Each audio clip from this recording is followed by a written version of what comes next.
Hello, everyone, and welcome back to another episode of Return to the Realm, a rereaders podcast for the Realm of the Elderlings series by Rob and Hobb. I'm Kayiu/Anand, joined by Alex and Leah. And Leah, oh my god, I'm so sorry. I don't even know which way to pronounce it. I'm a mess. And today we'll be covering chapters 15 through 19 of Royal Assassin. This was a section that I didn't remember being so eventful, or I didn't remember all these things happening in close proximity. So rereading this was just like this, so much happening. So I'm pretty excited to talk about it. Oh yeah, and quick reminder, just in case you happen to somehow stumble on this one episode, this is a rereaders podcast, so we will be having spoilers for any and all books in the series. So if you haven't finished all, and not just the Farseer trilogy, but also Tawny Man, Fitz and the Fool, Rain Wild. So if you haven't read any of those, finish those, then come back and watch us. We'll still be here. Hopefully. I think with that we can get into the first chapter, chapter 14, Secrets. Which, honestly, you could title literally every chapter in this book Secrets, because that is all that Fitz does. Yeah. So. But yeah, the secret, I guess the big secret that this chapter title is referring to is the secret of the Fool. Where does he come from? What does he do? What's his whole deal? Which I had completely forgotten this monologue or this part happened here, Yeah. or happened in one place rather than all across. It was, yeah, it was crazy. It was crazy. And then I think later on it's actually Winterfest. And Fitz accidentally drugs himself because he's a very smart boy. And I think that's pretty much all that happens this chapter in broad strokes, if I'm remembering right. Yeah, I think so. Mm-hmm. I think the part where the Fool or Beloved is telling their story to Fitz, and then Fitz is getting upset because he's confused, and then he goes into that fit is so, and then he wakes up drugged. That part is written so well, because even on my third read of this book, I'm still confused.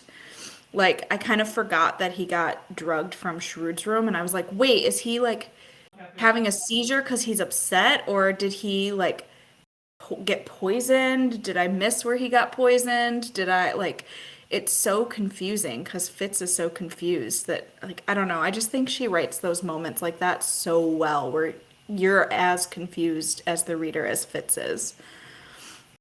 Mm-hmm. She does a lot of things. And I think it's interesting because it's it isn't that Fitz is confused here. Fitz is yeah, whatever, totally chill. Right. He's but we're hold on, you're our vehicle through all this, and you're taking for granted a lot of stuff that we can't take for granted. What's going on here? Yeah. I love that.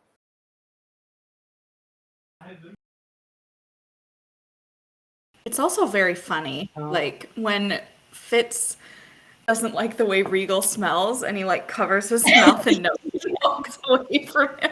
It made me laugh out loud because it's Regal is mortified. Yeah. And it just has he's definitely going yeah.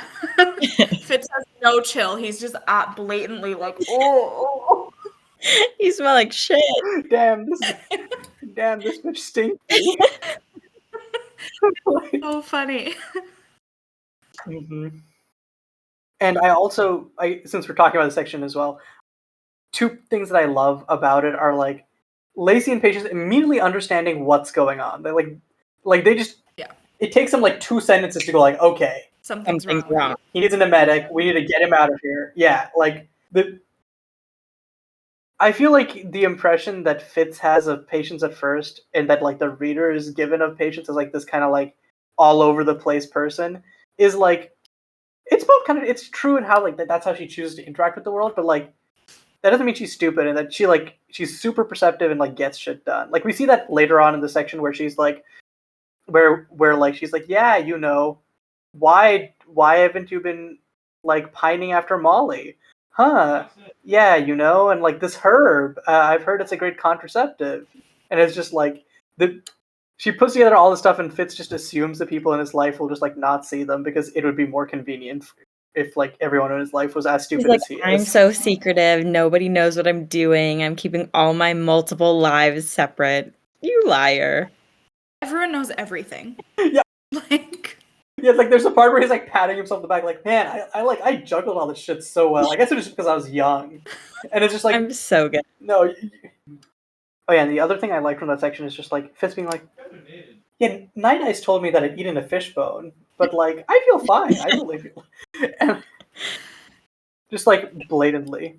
Oh, also calling patients his mother. That like I love that he's just like he like he's too drugged to have like his walls up, so he's like, my mother needs hello, mom. I know, that's so cute. cute. And he forgets how to go upstairs.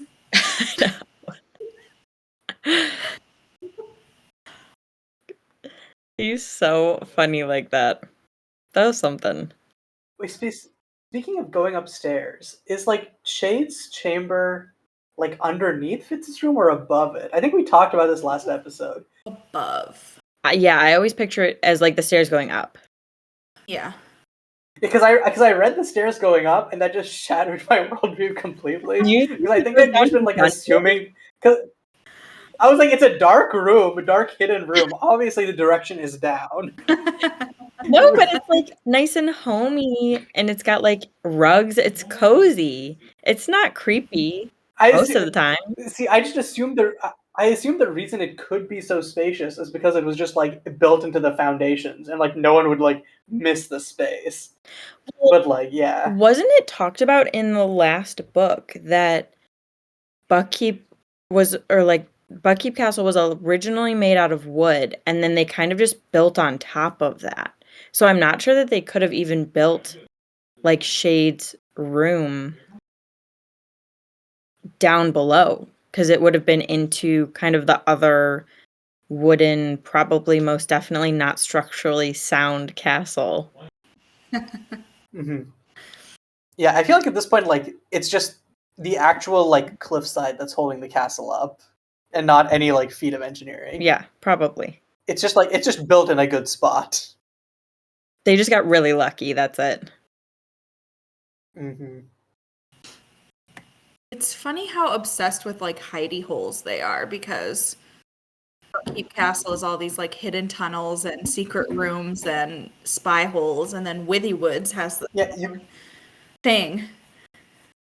You can literally like go through the entire castle through the walls. Like I'm trying to like picture that in my mind, that like the walls while still being structurally sound and functioning as walls have like passages, and like has a wall like never fallen down, and like someone has just been like, wow, these are really like human-sized passages over here. They are all of the Farseers are just a bunch of paranoid motherfuckers, because all of their buildings have little hidey holes that they can sneak and spy on their people with. Like, what? Yeah, and they all just like go in there with no qualms. Like last time I was reading Fool's Assassin, I was getting like secondhand claustrophobia from B. Yeah. Just like allowing herself to get stuck in there. Oh no, I could never. I'm so claustrophobic to begin with. And then the thought of being like squished in between two stone walls that I can't get out of makes me want to throw up. Like, yeah. I hate that. Yeah, I don't know why, because I feel like it should be the opposite, but like B's chapters feel way more claustrophobic to me than Fitz because she's smaller. Where like you would think that like a bigger person trying to inhabit that space would make it feel smaller, but like it just makes it feel like, oh yeah, this space is big enough for this person. Well, it's like, oh, if it's feeling small for even B, well, what would it be like if I was there? Yeah. Kind of thing.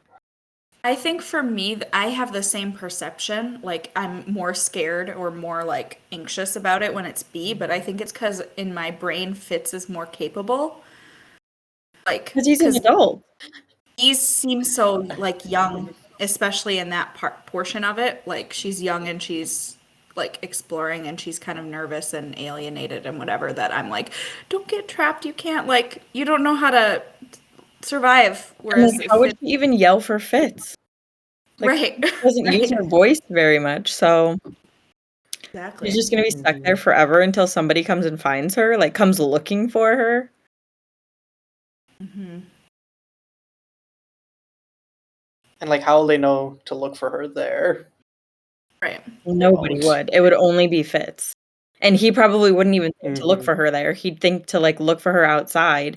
And then eventually he'd come inside and be like, like where is she? And then he'd go to spy on somebody else or something, and then he would find her. And then he's Fitz would 100% In here. be like, I love it, like Fitz when B isn't kidnapped would still be paranoid enough to be like, something's happened. My past has caught up to me. Yeah. I need to go to Buckkeep. We'll just like run off to Buckkeep. I need to go to Buckkeep to talk to Chade and get information. Yep. Speaking of B though, in the section about the fool like revealing his secret, he says that he has 2 fathers and 1 mother. And that sparked something in me. Maybe that is part of the reason why he's so like adamant about him also being B's father, because that's kind of how he was raised and that was like his culture, and it's not just him trying to undermine Fitz as being B's real father. That's just kind of his belief that people always have 2 fathers. Yeah, I think that's super Like, valid. I never made that connection, but yeah, sure. God, like someone was talking earlier, like because I joined like a Realm of the Elderlings Discord server, and someone was like talking about how like, because like if she didn't want like Fitz and the Fool to be perceived as like, if she didn't want them to be read as like, I guess like gay or queer or whatever, like she really like was like, hey, the 2 dads, 1 kid, by the way. And it's just like, how do you not like while writing that be like, maybe this has like some like undertones or like a potential reading. It just feels like every time I read like more about like Hobb's views on her own books, it's so weird to me because it really genuinely does feel like the characters are doing their own thing and she's just here documenting it. Yeah. Mm-hmm. She's just writing down what they're telling her to. Mm-hmm. It's amazing through that she like gives so much representation, because like with his parents you kind of see like what I'm assuming was like a polyamory situation, and then like you have the Fool that's like clearly non-binary, and then you have like well, I don't want to spoil anything for Rain Wilds, but there's representation there too. And I know that there's like that's another I heard like rumblings of like there's some like actual canon confirmed queer content in Reynolds, but I don't know who, and I don't know like I don't know the specifics, so I'm like, that's just made me more excited to read it, honestly, without actually spoiling any of the specifics. yeah, like you get and then there's like obviously mental health like representation as well. Right, through the series as a whole. Like I just think she does such a good job, and it's not like overt. It's not one of those I'm writing this book on purpose like and there's one gay couple and I'm going to make it super obvious because I want like And to the point where it's like kind of fetishizing right that like representation. Yeah, it's just like unquestioning like this is how it is. Mm-hmm.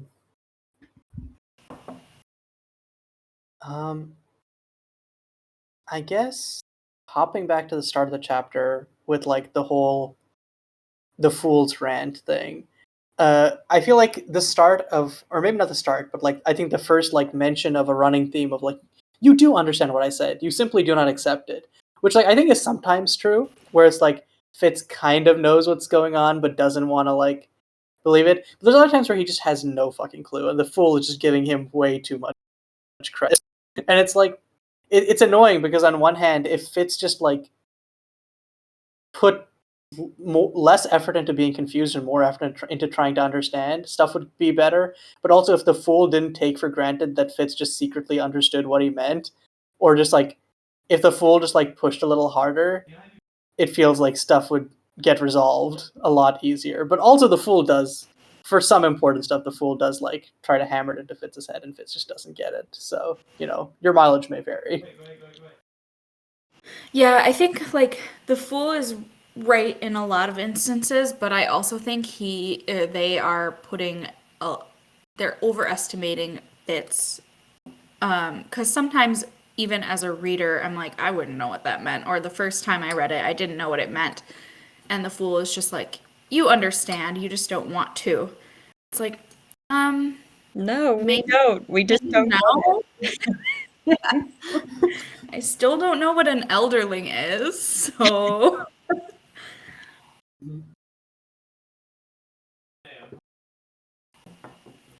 But like, yeah.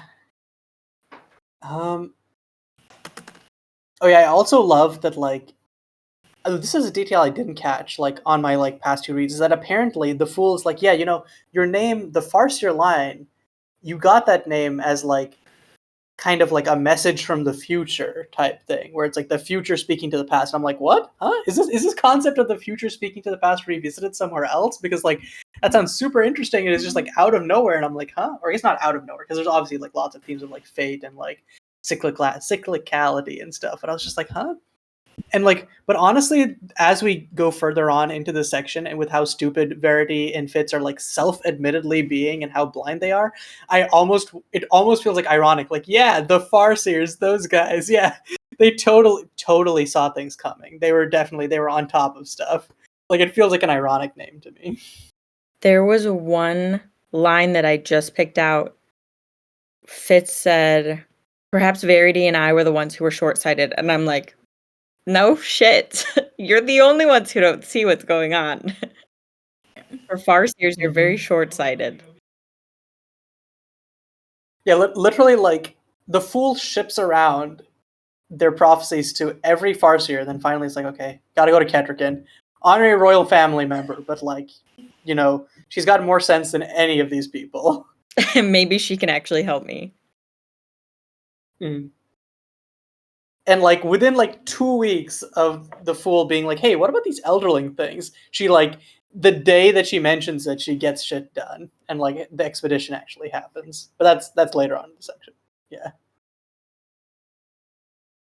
I feel like there's still a lot to break down in like the Fool talking about their history and past. The first thing, which was just super cute and I loved it so much, was they said, "And oh, how they loved me and rejoiced in me, all three of them, and the village as well. I was so loved." And I'm like, oh, my heart. That's why they named you Beloved.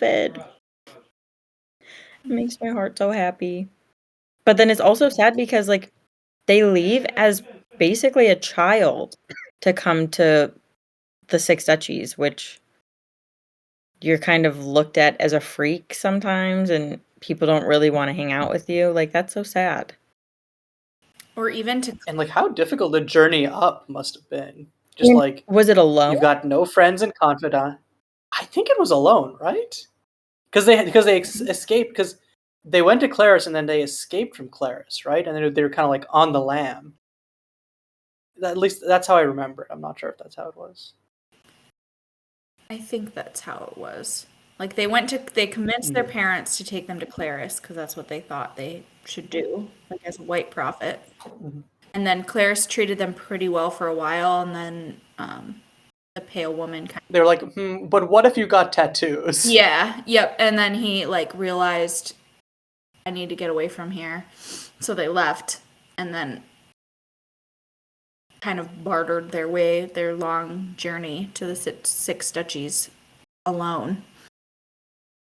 Didn't even.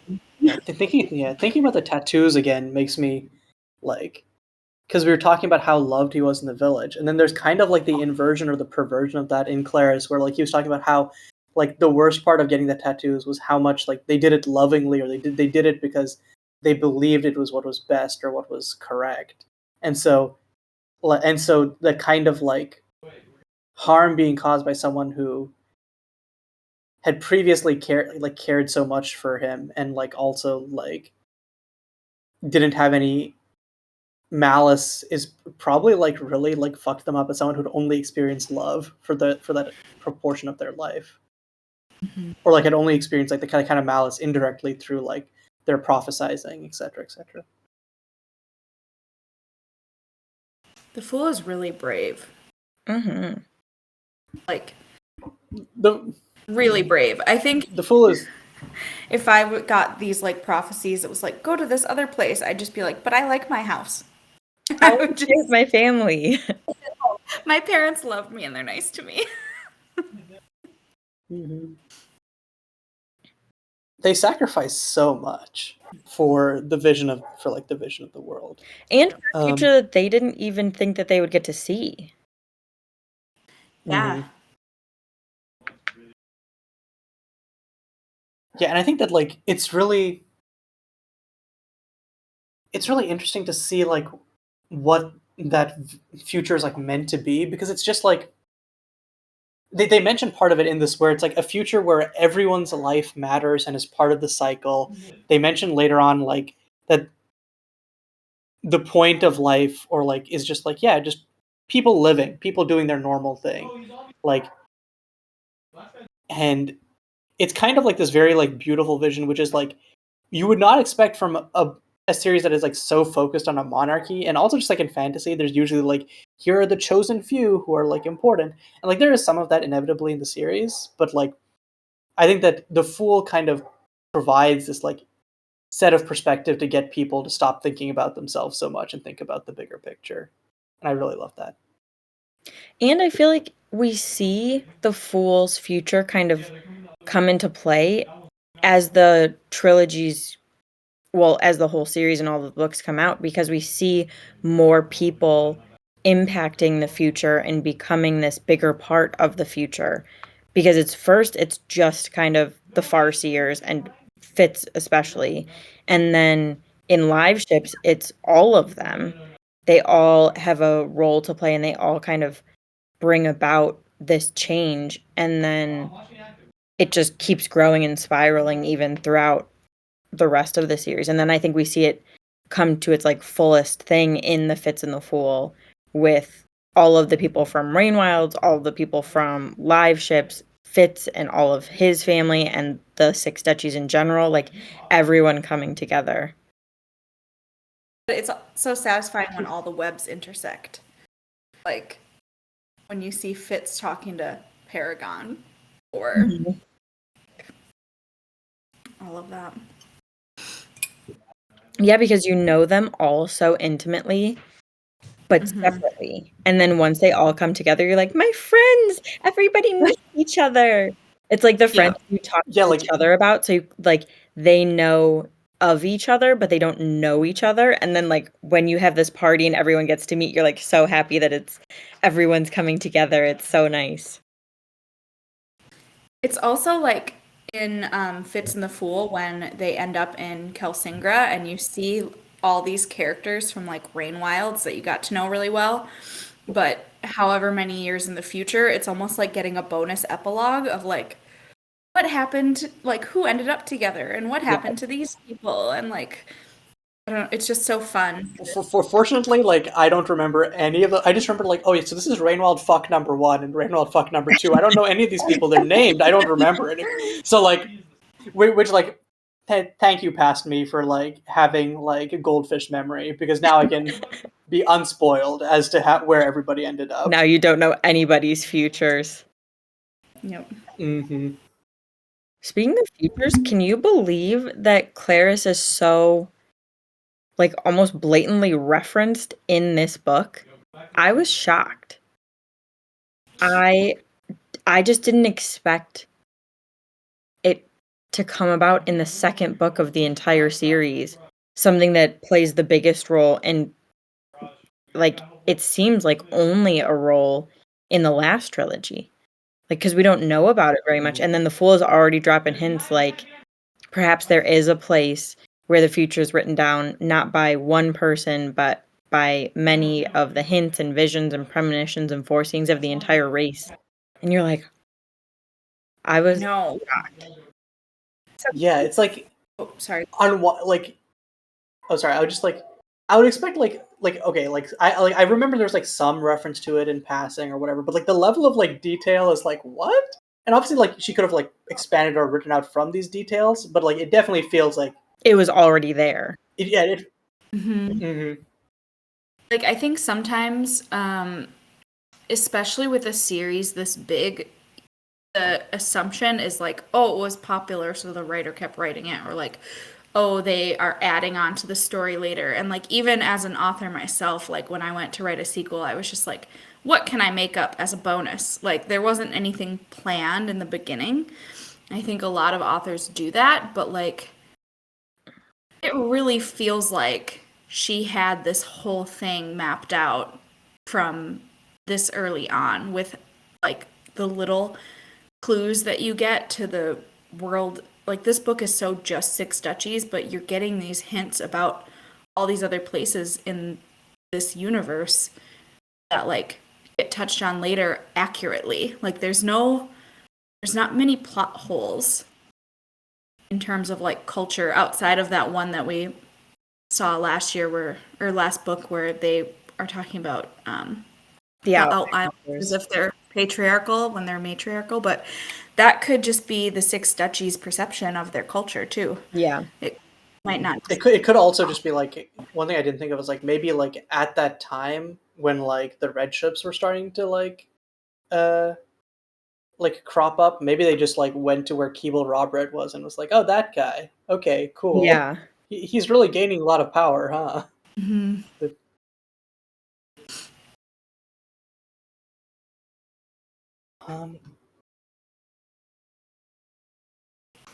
One thing that stood out to me is like, oh, go ahead. I was just gonna say, I like didn't look through your guys' notes very well before I put mine in, but Alex and I both pulled the same quote from Shade, which is like pretty much exactly what you said last episode, Alex, where it's like, how long has Wallace been calling himself a Yes. I'm like, thank you, Shade. Finally somebody's noticing. The heck? Some farseer in this like is talking sense. Mm-hmm. Like Shade actually seems like a lot more sensible throughout this entire section. I don't know if it's just like in contrast to Fitz, or if it's just like, wow, okay, being away from Buckkeep gave him some perspective. And probably Fitz is so worried on juggling and keeping separate his own like multiple little lives that he can't be perceptive, and like he doesn't care. He's like, Wallace is a healer now. I guess this is a thing. I still hate him. Mm-hmm. Mm-hmm.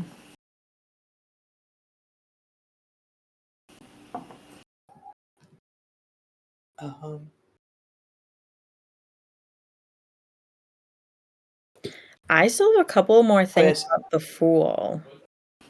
If you guys have anything to talk about that, unless we want to move on. Go for it. Nah, okay. Well, like I didn't have like much to say about that whole section, but I thought it was super dope, and I was like, I wish I had more words for this. So like, if you have more stuff to talk about, yes. I feel like excited. I picked this part apart because I'm like, the Fool, I have to. And this is like my first reread, so I picked out so much. I'm like, oh my god, like what the heck? It's like reading it anew. But one section was the Fool is talking about how he's like seen the end of the world, and he's like, it's not in your lifetime or even mine. And then that section, I was like, whoa, like he's implying that the Fool is gonna live so much longer than Fitz does, which we know could have been true, but you know. And then he says, but shall we be happy to say that we lived in dusk rather than full night? And I'm like, well, that kind of talks about what we had been talking about for a while now, that this trilogy is them kind of being in the Dark Ages, and the Dark Ages equals like dusk. And then night equals just full chaos and everything is horrible. Mm-hmm. Pretty much. And then I also, the last thing I think was the Fool, the way the world ends, the way the Fool like saw it, if he doesn't change what's going on now, is Forged Ones taking over the entire world. Like that sounds horrible. That sounds so scary. Like that is basically a zombie apocalypse, right? Yeah, okay. So for the longest time, I thought it was like a disease or something because of the way the Fool described it here. I'm like, okay, if it can spread, then it must be like some zombie shit. But then like the actual method is more just like, yeah, like so that makes like knowing the actual method of forging, I'm kind of like, how would it like spread across the entire world, or is it just that like the red ships just like their influence spreads that far, Well, kind of thing, the or way, and the Pale Woman like. the way I saw it was once the six duchies had fallen and everyone was forged there, they kind of just went down the coast and continued forging everyone everywhere. Or the whole kingdom of the six duchies, or like a majority of the kingdom, was forged once they kind of sucked everything out from that land. They probably just, like, all the forged ones probably just moved further down. So it could have been a mixture of like semi-forgings down the coast and then also forged ones migrating because they've got nothing left in the six duchies. Mm-hmm. But I didn't realize that that was how the Fool saw the world ending before they took it into their own hands and protected Fitz and kept him alive. But that, I would have hated that. That would have been horrifying. Yeah, it's like, and it's like without dragons, it's almost like the forged ones, we're shown them as like in contrast to humanity, but they are just like the worst of humanity. It's like humanity like reduced to its basest instincts consuming itself. So it's just like, I think that like it makes a lot of sense for like why the addition of dragons kind of like, by taking away like like it feels like an indirect way of like making humanity unable to like cannibalize itself. I don't know if I'm making sense, but yeah. It's basically like removing people from the top of the food chain and replacing them with dragons. But then, like, I don't know, like, dragons are just as bad, if not worse, in terms of like vanity and like self-importance and whatever. Like, dragons are pretty shit too. So Yeah, like who's gonna keep the dragons in check is what I want to know. yeah, it's like, oh, dragons need to come back because humans need some humility, and it's like, okay, but who's gonna get the dragons some humility? Well, I wonder if it's just because all of them, besides Icefire, are very young. And I wonder if they kind of mature and become a little bit more wise. But at least Tintaglia has like the ancestral memories, and she's still an arrogant motherfucker. So like, yeah, her and Centaura are like the two worst. But like, who's the one that Malkin becomes? Mercor. Yes, he is like what dragons should be. So I feel like I think that, at least I hope that they kind of all become wise and like the leaders that humanity needs, but cannot become themselves. Yeah, and I think that like they're near extinction, and the need for humans to like essentially like I guess the need to like rely on a lower race to like make their species like strong again should hopefully like give them that sense of perspective. Which like I haven't finished reading very well, so I don't know if it actually does. Maybe they're still just like, thank you humans, you can leave now, but like we'll see. Oh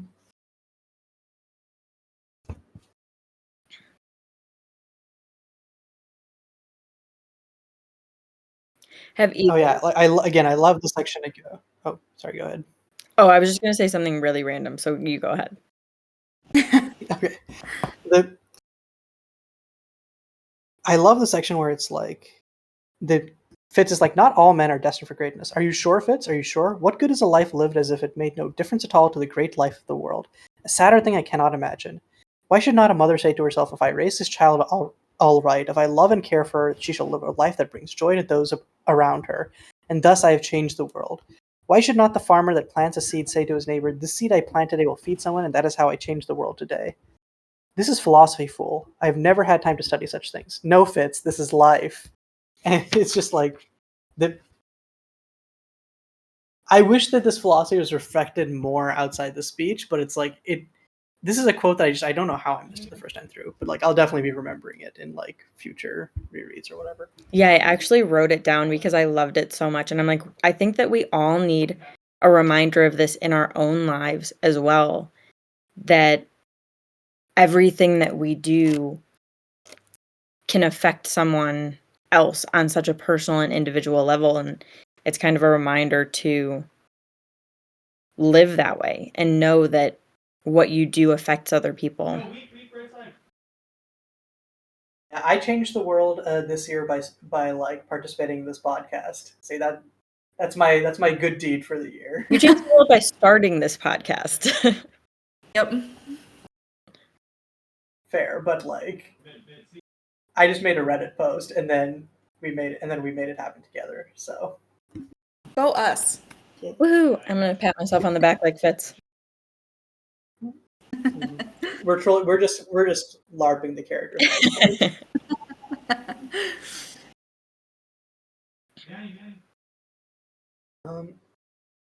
Okay, is there anything else from the Fool section of this chapter? No. I think that's it. Okay.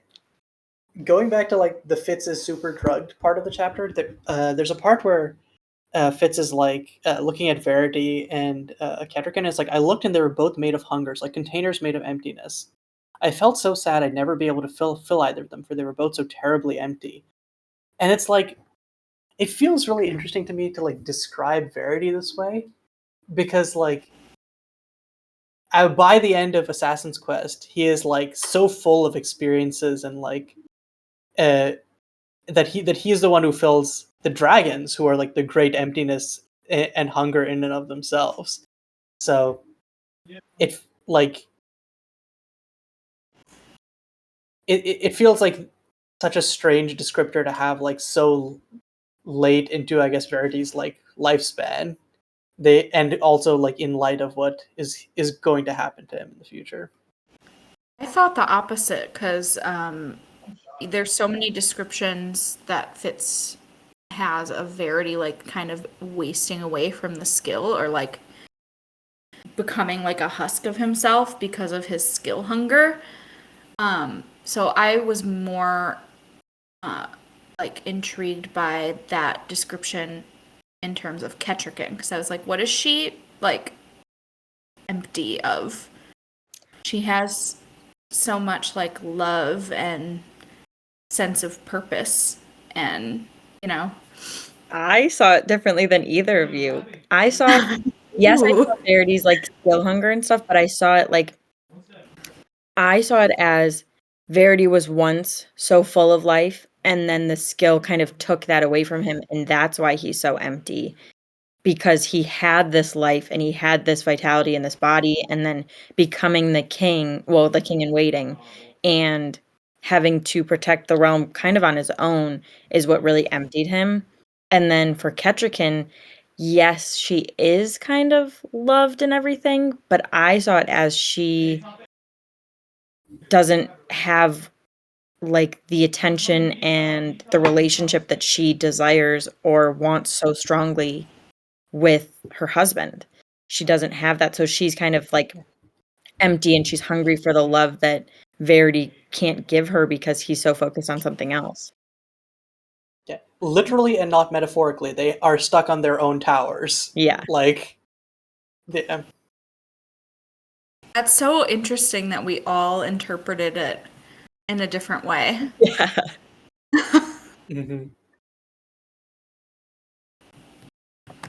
I like that though, that these books leave so many things open for interpretation. So the way that you come to the book and what you see in it can be so different from someone else, but it doesn't mean that it's wrong, because the book leaves it open for you to decide what's right.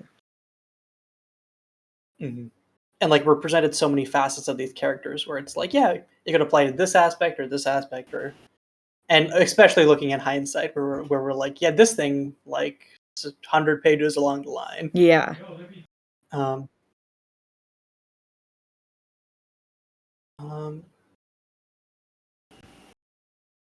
guess later on in the chapter, we were talking earlier about how Shade seems like a lot wiser in this section, and I love the line where he's like, "Sometimes you have to trust people to understand you are not perfect," and I just like let the people in your life are not going to suddenly hate you after you do one stupid thing. In fact, knowing you, they probably expect you to do more than one stupid thing. So like you've like this is just your quota for the day. They'll be glad that you It's only it's made all one good. mess up and not the 8 that they were planning for you, that they set aside for you to make for the day. Set aside for you. Fitz is so hard on himself that he can't like wrap his mind around the fact that other people aren't going to be as hard on him as he is on himself. Mm-hmm.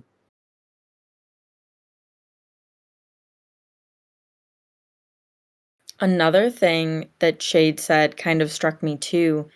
He said, Fitz said something probably about how Fitz said he looks like 10 years younger. And Shade was like, so that's supposed to be a compliment? Like, you think I looked old as fuck before?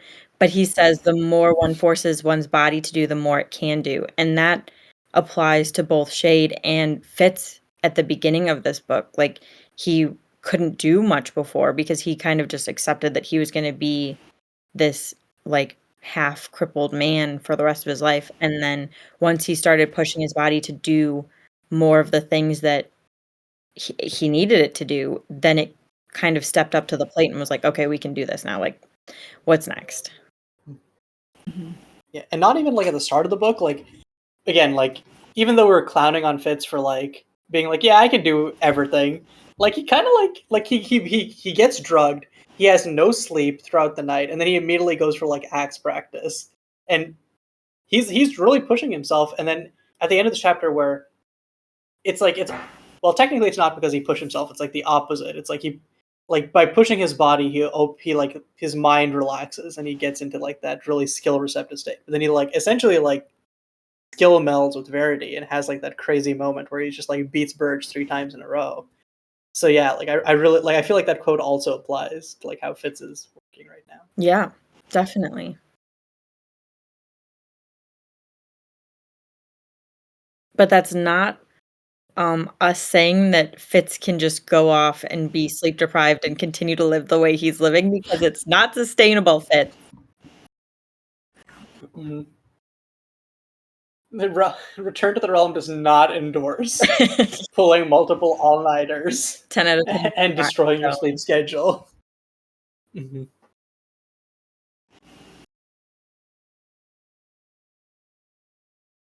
But yeah, is this the first time that Fitz like acknowledges like explicitly like, hey, sometimes when I'm really tired, I go into like this, I get into the zone mentally. Yeah. I feel like he talks about like not being able to put up his like he talks about it in like a negative way in the last book where he's like, oh, I can't put up my skill walls. But here he's like, oh yeah, that like perfect moment of clarity type deal. Well, and we see it happen again when he's rowing on Rurisk before the attack on Antler Island. He is like rowing and he kind of goes into his little daydream, but in his daydream it's actually just like skilling out, and he hears and sees that guard being killed. Mm-hmm. And he like can't distinguish that from reality. Because doesn't he like jump up and he's like, where? Or something like that? He's like, what? Yeah, and he's like, oh yeah, my back is cramped. Yeah. Yeah. Like, which like I guess speaking of the Rurisk, do we have anything else for this chapter? I didn't. Okay, so great transition to chapter 16, Verity's ships. This this is like I don't know if this is just my feeling, but this felt like a really long chapter, and I think it's supposed to be that way to like capture like the never-ending feeling of that summer on the Rurisk for Fitz, because this chapter is basically Fitz going out on expeditions on one of the warships, the Rurisk, and is fighting a bunch of battles against the Red Ship Raiders, finally taking the fight to them. Most notable being the Battle of Antler Island, which gets immortalized in the song and kind of like becomes this whole running gag of Fitz not liking that song throughout the entire series. But also the moments in between those deployments where Fitz finally tries to like get Shrewd's approval for his marriage, and we see like kind of the balance of his other relationships starting to strain, especially with like Molly. So coming out the other end of the summer, it's definitely a lot more beleaguered Fitz than he was even before, which is really saying something given everything that happened before this whole chapter. Yeah. I can't remember if it's this chapter or a later chapter, but it's like such a high then low situation because they have this like really good victory on Antler Island, and then I think there's like one other victory that they have, and you're like, oh, Verity's ship plan is working. And then like shortly after, it's like that, and that was our only victory the whole summer. Yeah. Like it's such a quick like disappointment because like I don't know, the plan seems so like it's gonna go well. Like even when I'm a rereader, I'm like, maybe this time the ships will work. Yeah. Verity can do it. I believe in him. Right. Mm-hmm. And they just get too predictable is the issue. Well, because they also they don't know that the other side has a skill user as well. Well, and like the coterie is shit. So it's like if it was a good coterie, maybe it'd be a little bit better like in terms of there aren't enough ships to like cover the whole coastline. But if they could actually get messages in a reasonable amount of time, and or if the messages were being sent, maybe they'd have more success like getting there and preventing raids or like kind of stopping them. Like low-key, I feel like they might have already started sabotaging shit at this point. Oh, I think I could definitely see like what did. Yeah. like one of the coterie members like doesn't like Justin get like shaken up or something.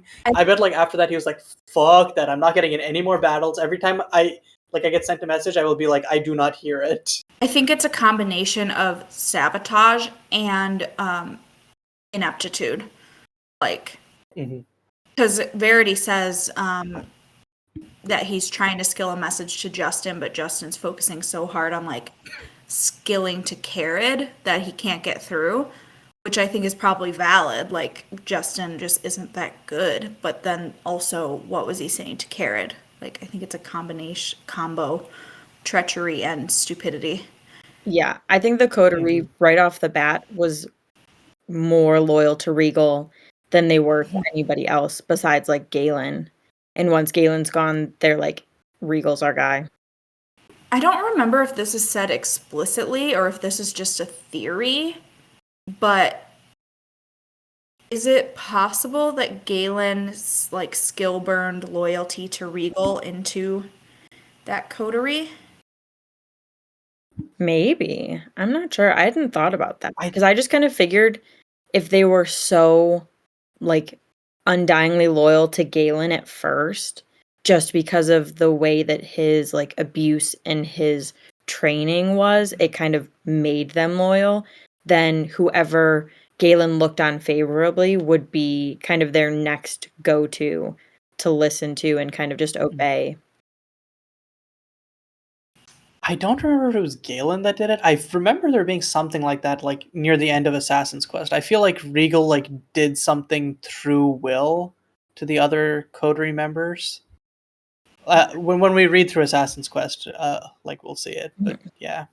Well, one question that I had was why doesn't Verity just like skill burn loyalty into the coterie?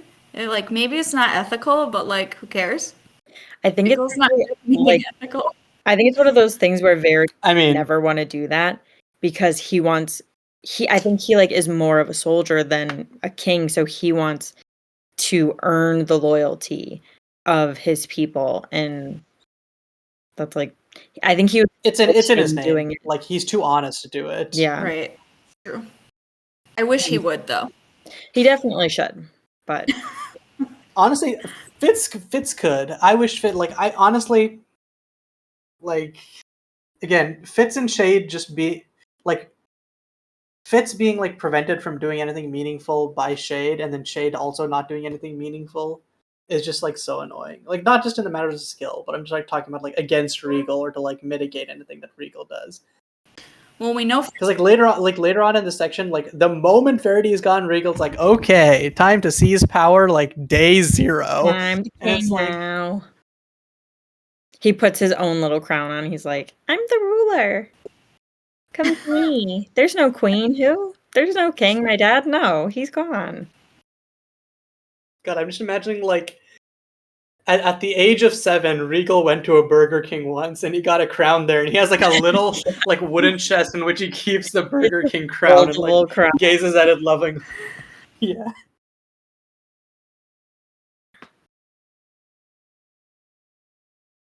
Oh yeah, in the prelude of this chapter, Fitz talks about like the true nature of forging.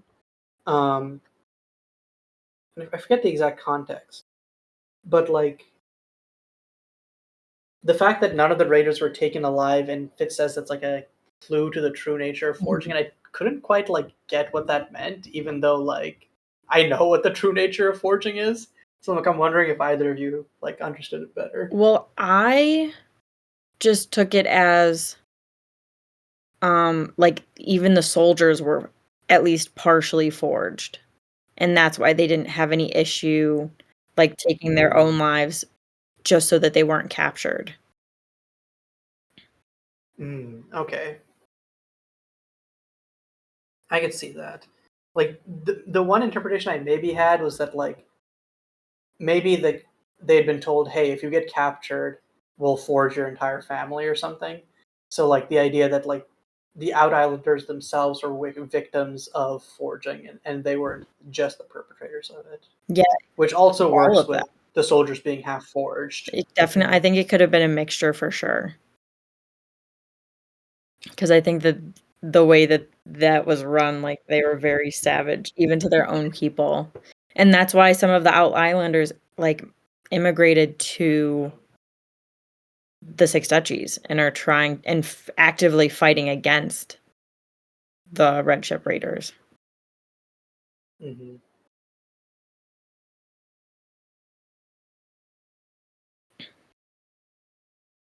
Speaking of like all the Out Islanders, I think it was like super interesting to see how like there's all this prejudice from like the Six Duchies people against the Out Islanders, but the Out Islanders were the ones who like had their shit together and knew how to like do seafaring.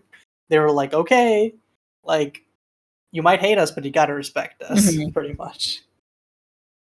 You might hate us, but if you listen to us, you might survive. Pretty much.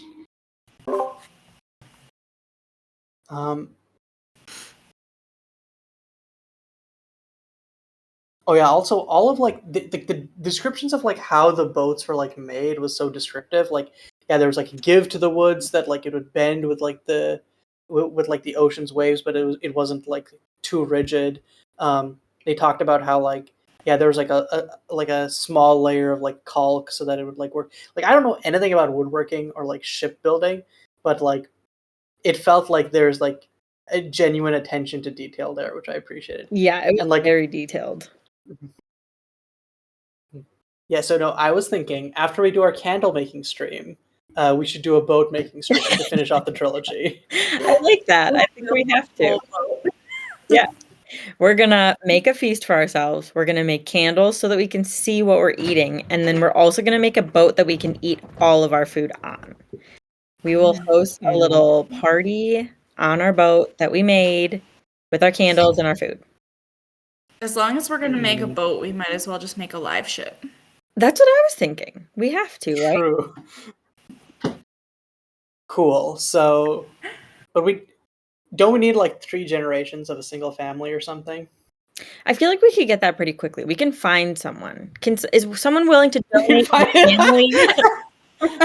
Donate a I think we could just pull little Red Ship Raiders, grab a couple families, and then put them in our boat. Yeah, it's on theme. We can do it. Mm-hmm. Something I loved about the books and the description was Fitz said soon the Rurisk would take on a character of its own, and it reminded me so much of the live ships, even though like they don't obviously become alive. Like Verity ships don't become alive and start talking to people and stuff. Each ship still does develop its own kind of character and personality, even if it's not fully a live ship, just because of kind of the experiences that the crew and the ship itself goes through as it's like aging and like living. It does Yeah, kind of take out. and this isn't like the first time. Oh, this isn't the first time that like they talk about like the crew kind of having like this wit connection when it comes to like doing stuff together. But I love that so much. Like the idea of like doing a task together and distributed cognition in general, just being a form of the wit. Yeah, is like, and we see like more explicit examples of this where it's kind of implied that like the live ship is like the vehicle for like the connection to be formed in like live ship traders. But like I like the idea that like, yeah, just normal people can have these expressions of these magics. It's just a question of like collective effort. mm-hmm. Yeah.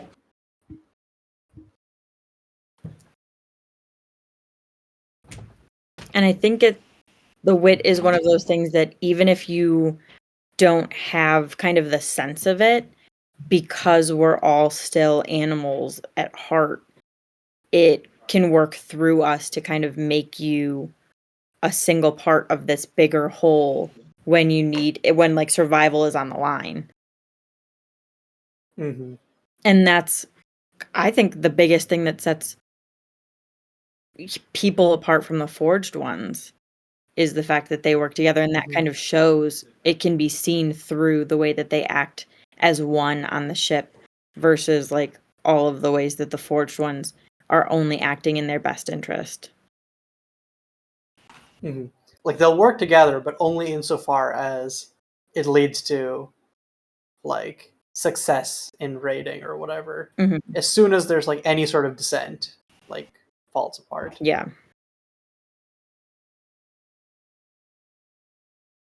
Speaking of forgings, are the raiders like themselves forged or partially forged?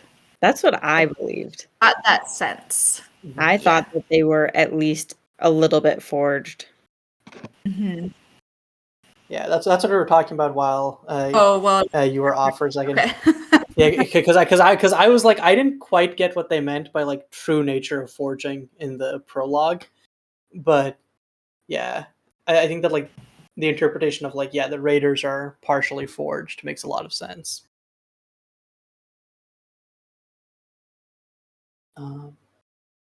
Did you guys talk about the white ship?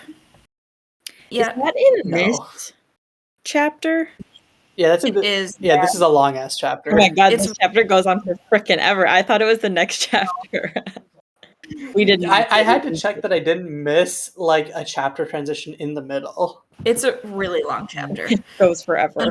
Yeah, it's still impressive because like stuff keeps happening, so it doesn't feel like stagnant. Yeah, but like yeah, it does go on forever. It's not boring. It's just very, very long. Right. Mm-hmm.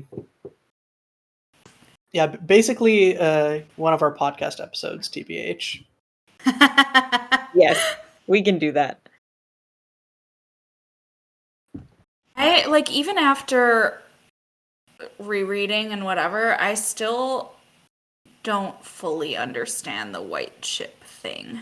Like, is it there and that skill user is masking it from everybody but Fitz? I saw it as it was somewhere else.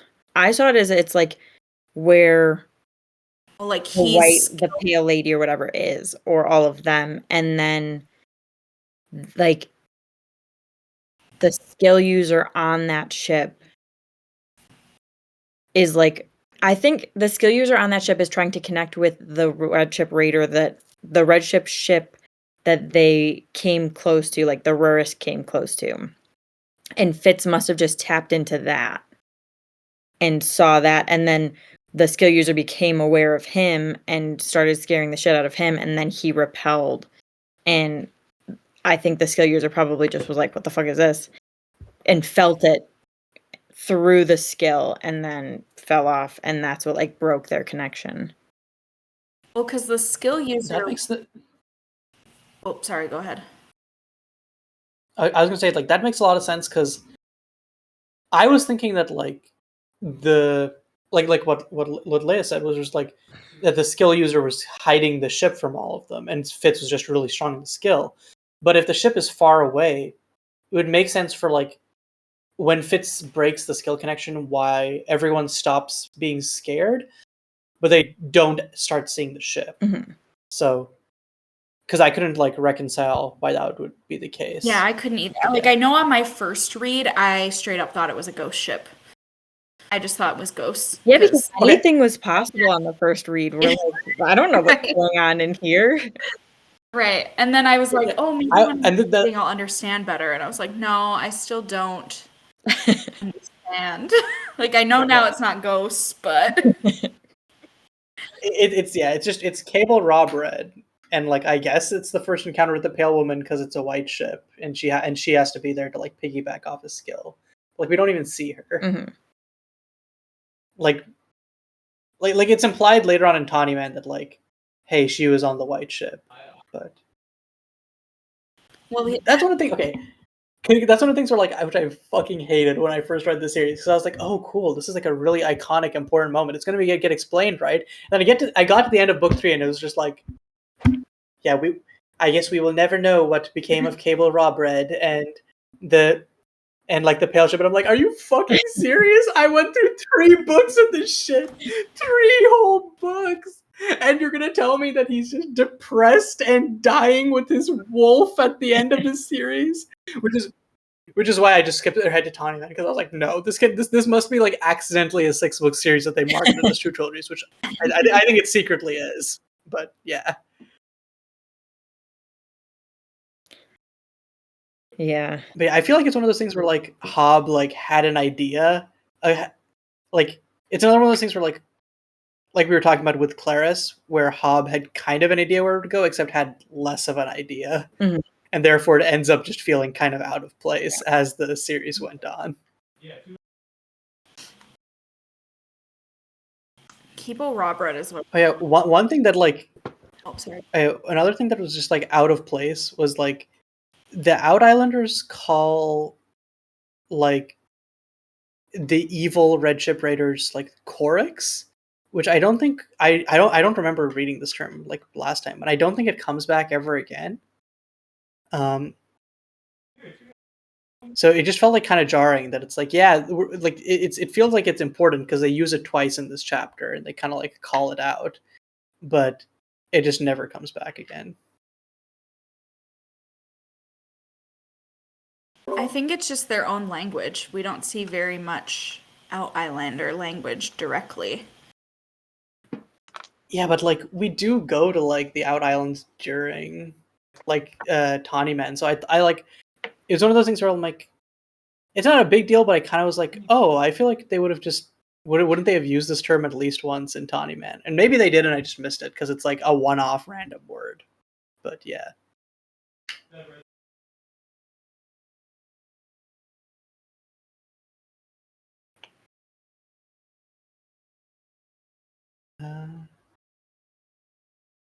Oh yeah, I guess like going all the way back to the start of the chapter. Like Fitz is hunting with Night Eyes, and there's a part where he's describing like the oneness of being with the skill, or not with the wit, with Night Eyes, and I thought it was like really interesting because it's coming like right after Verity had that kind of like merging with Fitz at the end of the last chapter, so it felt like they were like comparing both of them, like down to Fitz being like embarrassed about like Verity like being embarrassed that like Verity and Night Eyes can sometimes like share the time that he spends with Molly, which I think is something that's like explicitly called out there. And like there's some other like it's like Verity and Night Eyes are also like the only people who like go into battle with him. So there's like that parallel there, and kind of how like they try to like make the magics feel less distinct after like keeping them separate during the first book is I think pretty cool, especially how we see that like they're not that different after all as the series goes on. Well, and Night Eyes gets jealous because Verity knows Fitz almost as well as Night Eyes does. And that's something that bothers him. Even though it probably shouldn't be if he views Verity as like leader of the pack. Shouldn't he kind of be accepting? But he's probably young, so like that's why he's like, I want my Like thinking of Night Eyes being jealous is so wild. It's like you're supposed to be the responsible one. Yeah, you're mature, you're like growing up faster than Fitz. What's going on? Yeah, and there's just like flashes of reminder, like, oh yeah, no, Night Eyes is still young in this series. Still a pup. Mm-hmm.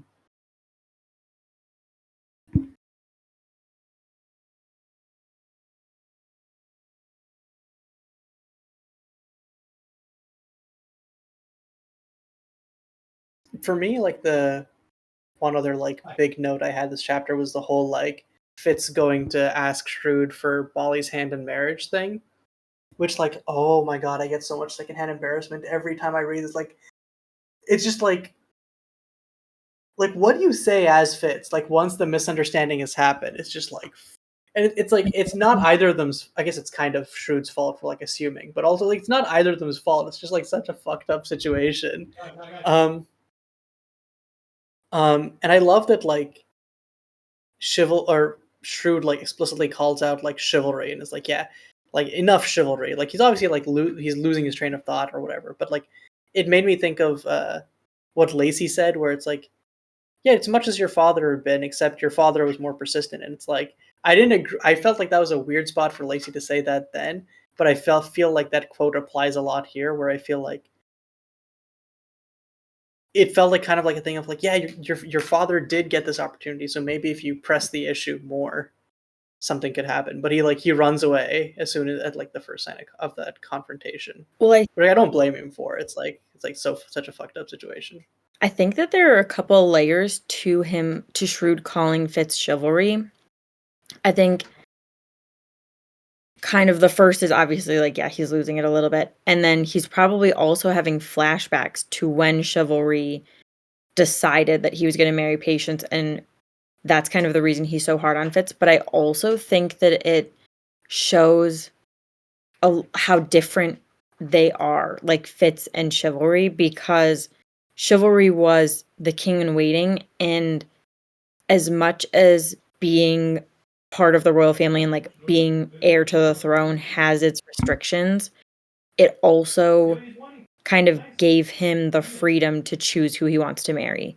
But Fitz being a bastard and not being this like in line for the throne, pretty much, he kind of has to go with what the king says. Like he doesn't have as much power and as much say in what he wants to do, and like he can't push back as much as chivalry could, because well, chivalry was the favorite, but then also he was king in waiting. So I think that it as much as it kind of restricts him, it gave him the power that he needed to be able to put his foot down and make a stand for this, where Fitz I don't think would have as great of a chance as winning as chivalry did, just because of his status.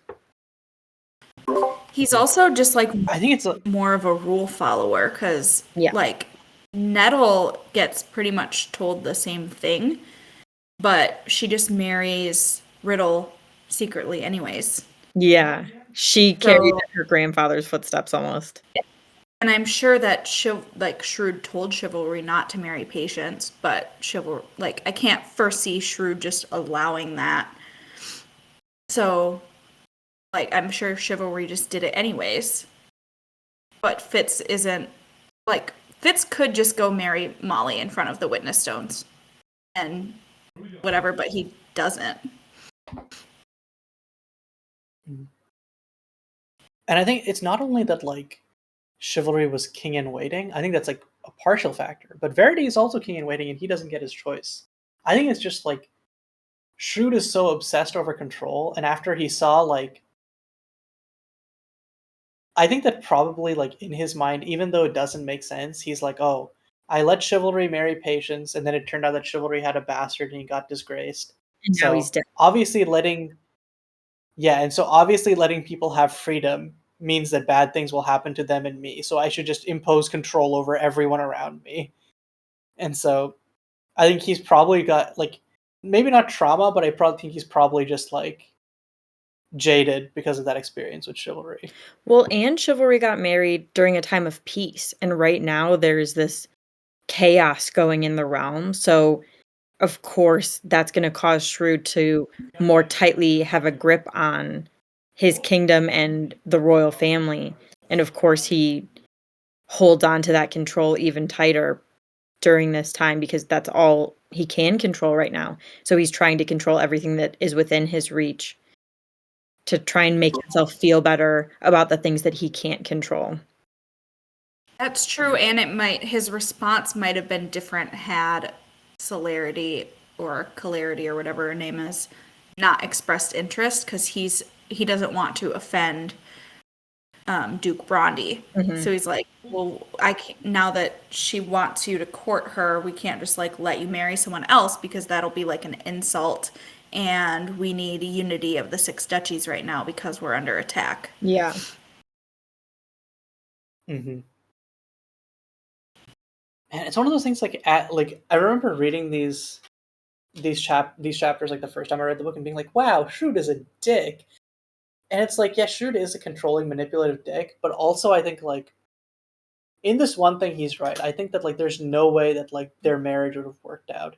If not for the political reasons, the more personal ones that Shade lays out, where it's like it's like Fitz wants it selfishly because like he like to him like Molly is like a representation of like everything, all of the potential. Like he puts her on such a pedestal, but like for Molly, it's like this constant thing of like her reputation and her career and her entire future just would go up in flames if she were to get married. If anyone was to know that she was involved with Fitz, and just Fitz just like he does with so many things, it's just like, I do not see it. I will not consider this right now. Yeah, I think the first time that I was reading this trilogy, I was rooting for Fitz and Molly, and I'm like, they deserve to be together. Fuck Shrewd. Like, everyone's out to get them. But now that I'm older, like, I am seeing more of the adults' perspectives, and I'm like, they're right. As much as Fitz, like, and I love Fitz and Molly together. I love Molly so much as a character, but I don't know if they're right for each other. Like, I think that, and I talk about this in like the next chapter, I think that they might have been better if it just stayed as like a young love, childhood romance type thing and hadn't been this lifelong relationship. Because I think that if he did marry Celerity, that like things could have turned out very differently. Ending of Tawny Man makes no fucking sense, bro. I was talking with this Discord I joined, and I just like it reignited my hatred for it. It's just like it's the most like heteronormative, like quick. The fool and the Fitz are getting too close. We need him. We need a woman in his life, and they kill off Burrich that Molly's available, and then like despite all character development, Fitz is like, I will go back to being obsessive and stalkery, and we're going to frame this as a good thing, actually. I don't think Fitz has much character development in that regard, because that whole 20 years or whatever he was, all those emotions were in Girl on the Dragon. So he gets them back, and he's like reverted immediately back to his like 19-year-old self, because that part of him was trapped and not able to like grow and evolve. Yeah, that to whole get time. to age with which him. is so frustrating, because like ideally it would be like instead it's like these emotions are tempered by the experiences I've had through the years, and therefore I'm able to understand that I need connections, but like not to that obsessive degree. But yeah, instead he's just like, cool, back to being incredibly needy once more. I do think for like as harsh as Shrewd is, and I was right with you guys on my first read, I was like, fuck Shrewd. He should just go marry Molly anyways, blah, blah, blah. Like, I do think this is Shrewd's way of trying to show Fitz that he cares about him. He's like, I want you to have land and a title of your own and the like money for yourself and like the opportunity to have a family of your own that's legitimate and whatever. And like this is your opportunity to do it, as well as like securing this duchy more towards like basically it's a like a benefit to everybody, but this is like Shrewd's only way to really guarantee Fitz like a good life. Especially even after Shrewd dies. Like this will give him the protection that can It'll give a level of protection because now he's like a duke, heir to become a duke or whatever. Yeah. But without overtly saying like, hey, I care about you and I want what's going to be good for you long term, this is Shrewd's way of like doing that. Yeah. But Fitz just can't see it because he's too busy being a teenager. And I mean, it's also because like it's not like Shrewd has presented himself as charitable throughout all of the first books. So when like it's so frustrating because Shrewd does everything to burn bridges with Fitz, and then right as Shrewd needs Fitz and Fitz needs Shrewd, like their relationship is dead. Mm-hmm.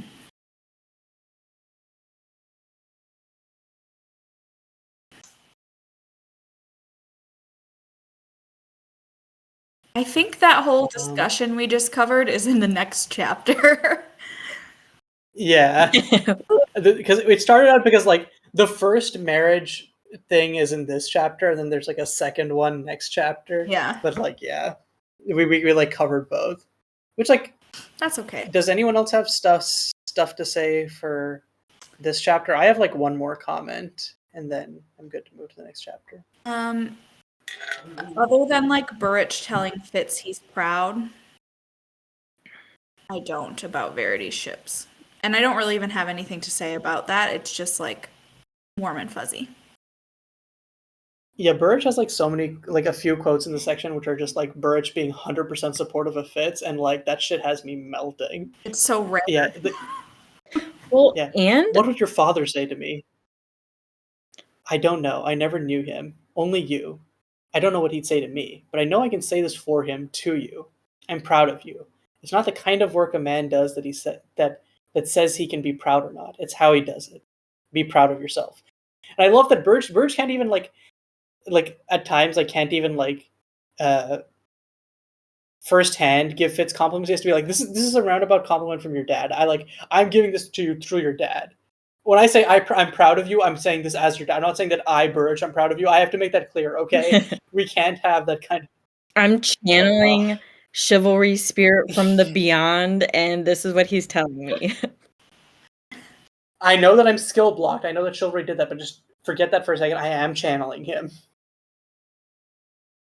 Something I noticed in this section was how honest Fitz is with Burrich. Like, it feels like now he kind of just tells Burrich all of his problems. Like, he is so secretive with everybody else, and he kind of keeps little things to himself in the other relationships, like with Verity and everything. But I feel like with Burrich, he just lets all that go. And like anytime Burrich is like, yo, what's up? Fitz is just like everything, like Molly and like Verity and all of this. And like the only thing he won't tell about is Night Eyes, but he doesn't have problems with Night Eyes right now. All he's got is problems with like his real life. And he is so open and honest with Burrich. It's such a change and like difference between how he is with everybody else. Yeah, and like, because with lots of other people, it's like lies of omission where you're just like, I won't mention this. Well, like, Burrich will ask him what's up, and he's like, I can't tell you. And Burrich will be like, cool, yeah, sometimes that's how it has to be. Like there's a line like 2 chapters ahead where it's like, I don't envy you, Fitz. Sometimes all a man needs is to growl about his problems to another man. They've denied you even that. But take heart. I have faith you can handle them even if you think you can't. Where it's like, God damn, Burrich. I know. I think that this... I also love that he says growls. Mhm. Like, of course Burrich says growls. Yeah. I just think this shows how much their relationship has grown and evolved since even the, like, beginning of this book or the end of the last book. And it's just like they're really becoming like family. And it seems like Burrich is really becoming that father for Fitz. Mm-hmm. Okay. Do we have anything else for this chapter? Okay, finally, we're done with chapter 16, Verity's ships. These have been some real doozies of chapters today. And I don't think that the next one, Interludes, is much better. Yeah, I think this chapter is kind of very much what it says on the tin. It's a short series of like vignettes, or like it's like we've had these like in previous book, in like last book, where it's like Fitz was out doing a thing, now he's back and he's catching up with each and every person in his life.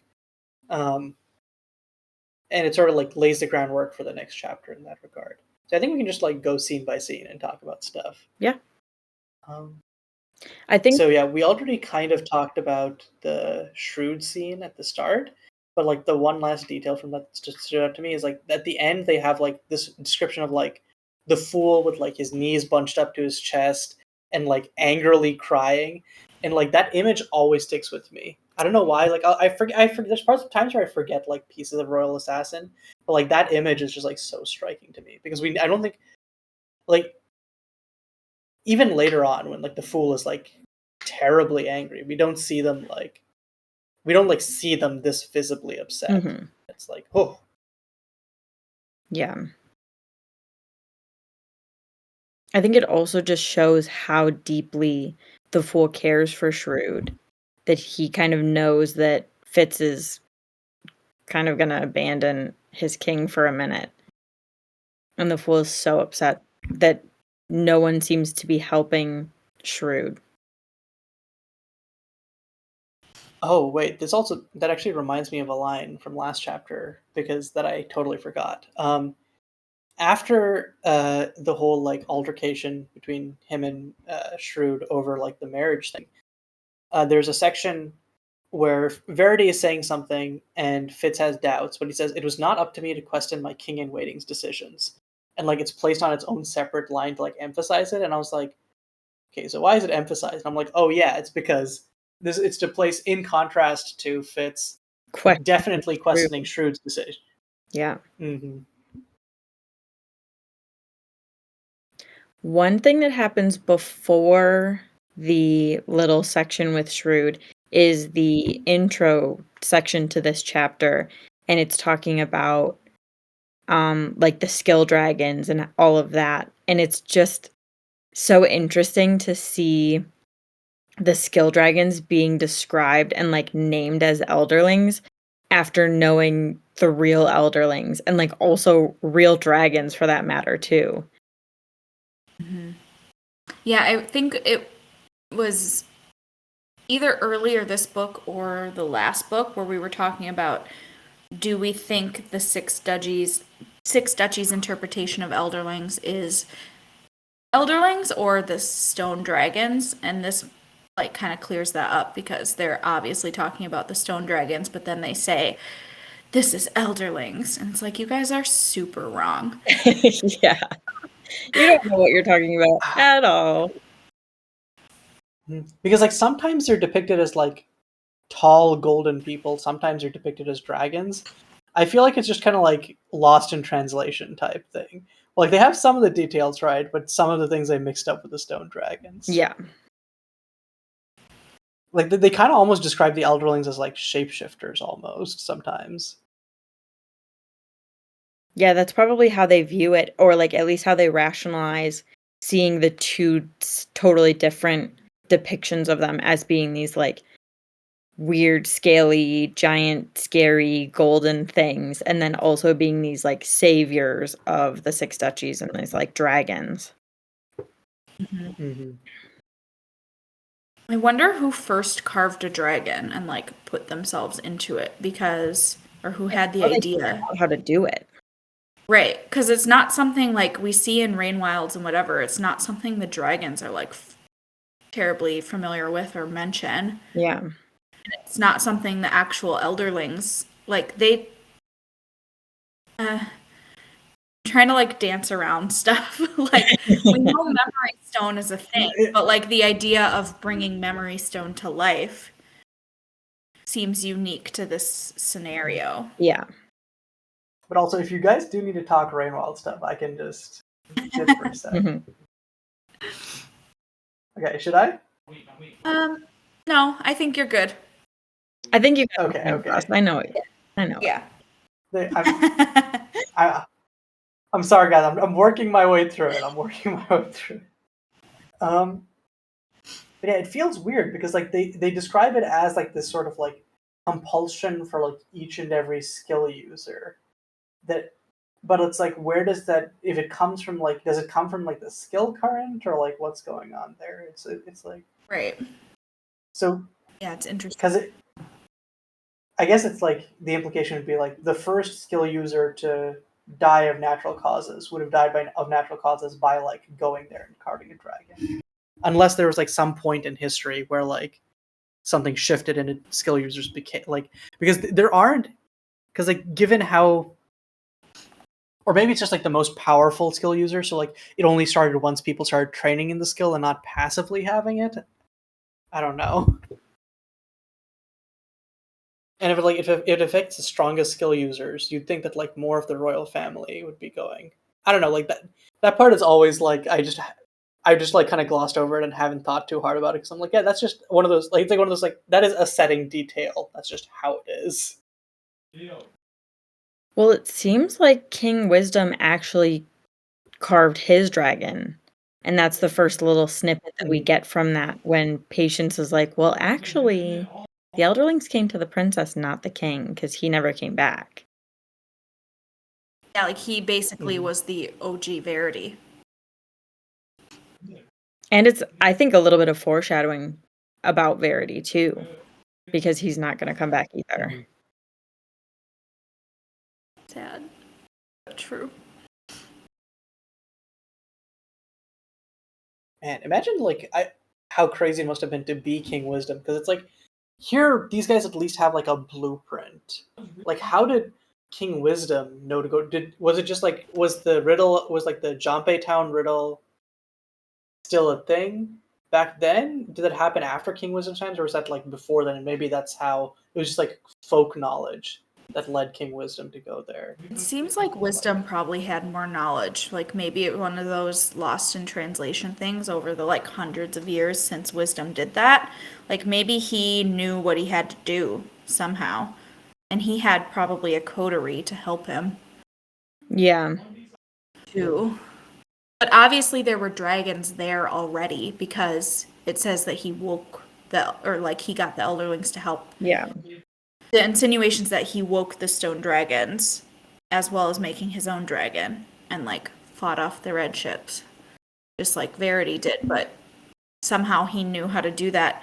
And like, does that mean King Wisdom had the wit, or like someone in his coterie had the wit? Because doesn't it take the wit to wake the dragons and the skill? Mm-hmm. I wonder if it's like before, if people didn't have the wit to do it, it was like you had to carve your own dragon, and you carving your own dragon and becoming your dragon kind of woke the rest of them. Mm-hmm.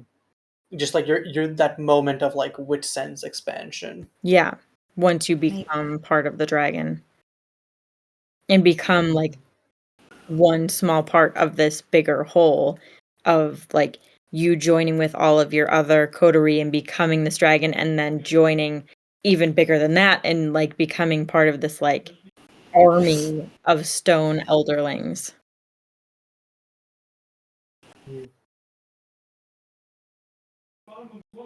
Yeah, there's all this talk of like lost in translation, and like it made me think back, and it's like, or like, it's not just that like the Six Duchies is like in a dark age.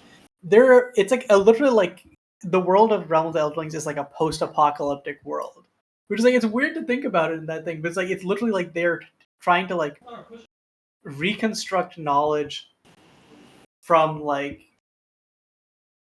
a time before like this whole like apocalypse happened, essentially.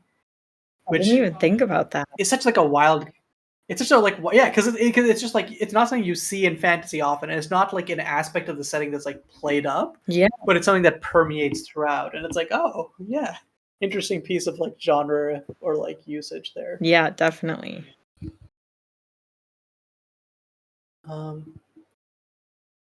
Okay, so next up, right after the whole second encounter with Shrewd, Fitz like goes to his room and has to write a letter for Celerity, and I love this scene every time because it shows like it's another scene of Fitz being so fucking stupid because he's just like, I'm gonna be super honest because I hate myself. That means everyone's gonna hate me too, and he ends up writing like this soul bearing like really emotional letter. I know, he tries so hard to be unappealing, but he's doing the exact opposite, and like being so brutally honest and like telling about all your feelings just makes her want and like care for you more. You dummy. He's such a fuck up that he fucks up trying to make himself look like a fuck up. And if he just sent the original very respectful letter, like that would have been it. That would have been exactly what he needed, but instead he threw that shit away and decided to just bare his soul to this girl. And it kind of makes me a little bit sad how he's being so brutally honest to her, and then he's probably been more honest in that letter to Celerity than he has ever been to Molly their entire relationship, probably. Mm-hmm. Just to try to make himself look bad. I know. And then it ends up like not working. Yeah. She likes and then he lies to Molly to make himself look good, and then it just makes himself look even worse. Like, you would think that he would learn, like, hey, when I lie, it turns out worse than when I tell the truth. But he never learns that his whole life. Mm-hmm. It's because, like, Chade is like, you want to be a good assassin? You want to be a good assassin? And Fitz is like, yep, I want to be a good assassin. It's like, all you have to do is lie. Yeah. Deception is key. And then Fitz goes his entire life believing, like, I am good at lies because I am an assassin. It's like, no, you're a fucking awful assassin because you were not made to lie. And poor baby has to lie all the time. Mm-hmm. He's literally got members of his family called Chivalry and Verity. How did they think that this was going to work out? Like, it doesn't. Next up is the picnic scene. Fitz is feeling really pissed off after writing the letter and like grumpily stomps down to Buckkeep Town, where he sees Molly like running some errands. Of course, she's in her red skirts, the iconic outfit, the uniform, and for once in his life, Fitz has a romantic bone in his body and decides to organize a surprise picnic. And I thought this part like was really cute because like I loved it. They get a it's the one time where like they get a moment away to themselves, and it isn't just like fighting, like them fucking them fighting or like fucking in the dark and just like leaving each other after that. Yeah, they get to have an actual conversation, an actual date, and it's very cute. And then Fitz has to ruin it, but he always does that. And I love how like Fitz is like, the problem is that I was honest. Yeah, like, if only I had. The problem is that you picked the literal worst time to say this to her. This is like the day that he always holds on to and like remembers Molly by. Like, even as for the rest of the books, it's always like the girl in the red skirts on the rocks by the sea, whatever. Like, this day seems to be really like Fitz's idea of a perfect life. Yeah, definitely. The one thing that I did notice while reading this section was how little detail he really describes Molly. And like, yes, he'll describe like what she's doing, like she was braiding her hair, but like he doesn't really describe in detail Molly the way that he does Ketrican. No. And it just struck me so much. I'm like, how can he give so much attention and so much detail to this queen who he supposedly doesn't have any feelings for, and it's just his queen, and then the girl that he is in love with and wants to marry and is his entire life, he's just like, yeah, Molly's here, like she wears her red skirts and she's braiding her hair, and like that's about it. Like, I think he only ever describes Ketrican and the Fool in that level of detail throughout like the whole series. Those are the only two characters that he goes into like. maybe because they're so strange and they're so different from the rest of. Right. I wonder too if it's Maybe it's because he has deeply repressed feelings for both For of both them. of them. Mm-hmm. It's I something. wonder if it's Verity's influence. That would be. Well, I think he described Ketrican even before he was really linked with Verity. Like, even in the last book, he really gave her a lot of detail, I think. And then it just even. I've been noting it since like the start of this book, Yeah. where it's like basically every time he's like, yeah, her deep blue eyes, which I'm going to find a new metaphor for this time, Yes. and then like her gold, and it's just like, huh?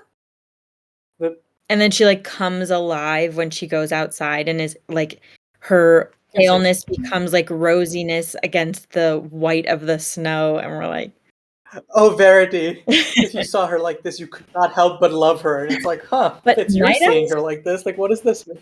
Night Eyes does notice it, and he's like, danger, this is not your mate in the last chapter or chapter 18 or something. And he knows that Fitz has some feelings. Right. Mm-hmm. It's wild how I didn't remember it being like this explicit. I thought it was just like kind of like there in undertones until like the end of Assassin's Quest, but no, like it's like it's stupidly obvious. Well, even when Night Eyes says that, Fitz is so like airheaded that he doesn't think about it like, do I have feelings? He's like, oh, you're right. If other people saw this, they might start talking and think something that it's not. Like, which he's right, but like It's exactly what it looks like. Yeah, he misses the whole point. Like, he's repressed. Mm-hmm. Yeah. I wonder what like this never happened, but like just like a Fitz Ketrican Fool like poly relationship. I wonder what that would look like, because like I also feel like Ketrican and the Fool, even if like they don't like I feel like they don't I don't know if they hit it off that way, but I feel like they have like a connection, or like they have like sort of both because of like the journey they go through in Assassin's Quest, but also here when like the Fool goes to talk to her, like there's obviously like an understanding between both of them. And like there's a line earlier where it's like there's only one person in the castle lonelier than me, and I thought it was talking about the Fool, but it was talking about Ketrican. But I was like, yeah, they're both like really lonely people, and I think they've like finding companionship in loneliness is something I think they do really well. So I don't know. I feel like they don't like interact much in Tawny Man, and I feel like that's one of the things I wish there was more of, but I feel like they would have like some cool interactions. Yeah. Basically. And I could see that. And also it's just like it's not a ship I see at all. Yeah. So I'm just like, cool. Why not just like poke at this? Let's see what we can bring about. Mm-hmm. If someone does write some Ketrican Fool Fitz fan fiction, send it our way, and if it's not like too explicit or whatever, I would totally love to just like read it at the start of an episode or something. We'll read it when we're on our or like during do the bonus. feast. True, Our live true. The agenda for this ship feast candle making stream grows even larger. We'll have people act it out. We'll get some minstrels. We'll have someone sing it, and then we'll have like some actors and everything. It's gonna be great. Or we can just make it puppets if it's too bad. We can just get some puppets going on. We make our own puppets for the Piebald Prince show. Yes. Which, like, wait, I feel like someone noted, like, earlier on was the first mention of the Piebald Prince, like, in the first chapter. I think it was in Secrets, or it was in one of the chapters where it was in the chapter where Fitz got, like, drugged, where he drugged himself accidentally. And they were doing, some minstrel was doing something about the Piebald Prince, and, like, his head fell off because he got killed or something. But that is the first note that we have of the Piebald Prince. And I like it. Damn, I feel like they mentioned it at some point in the last book, but I could just be, like, mixing up the streams. Because, like, because I remember a time when they mentioned it in, like, a pre-chapter thing, but those are, like, so hard to, like, actually, like, line up for me. So, like, I have no idea. Yeah, I think it was in the previous book then. Because I could also just be, like, mixing up one from, like, later on. Because, like, I don't remember if it was, like, the first book of this trilogy or the first book of Tawny Man. Yeah. Well, either way, it's still notable because, like, we did talk because, like, they, like, previous thing. But yeah, it becomes, like, such a big thing, and I know there's a short story for it too, which is, like, crazy, and I'm excited to read that too. I have it right there. Yeah, I haven't read that, but I have it. I read all of them. I read everything except for, I think, one short story that's set in the realm of the Elderlings, and that's it. But yeah, you guys have to read that because it's actually really good. And No, I'm intending to. It tells a more story. It's nice. Like, I don't want to spoil it, but it's good. Fair. I really liked it. Okay. Getting back to this chapter, actually, this is what was the next section?